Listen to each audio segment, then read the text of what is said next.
However, just finishing off at Goodison Park, still wet, still windy, still cold, still trying to work out what to make of all that, to be honest. I actually think it's quite a difficult one to try and assess, because I think for the first hour or so, I thought Everton did a lot of things right. I thought they started well, I thought they showed intent, had 8 shots, 2 on target in the first half an hour. Calvert-Lewin forced Fleck into some good saves, and some of that ambition and assertiveness and attempt to assert control over the game that's been missing so far this season, I thought was actually there, and there were positives. Red card obviously helped, and I thought Everton reacted quite well to that red card. I thought they put Brentford under a lot of pressure at the end of the first half. I thought Brentford needed a break, and I thought Everton started the second half relatively well. I liked moving and dying to the middle. I think that should happen more often.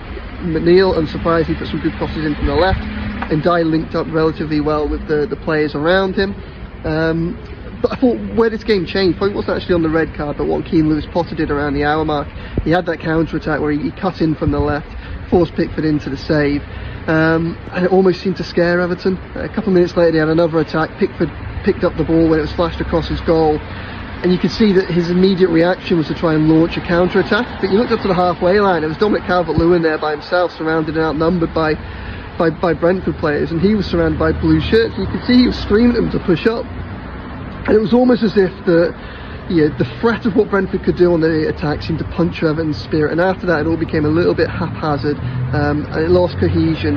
Dyche put Beto on up top.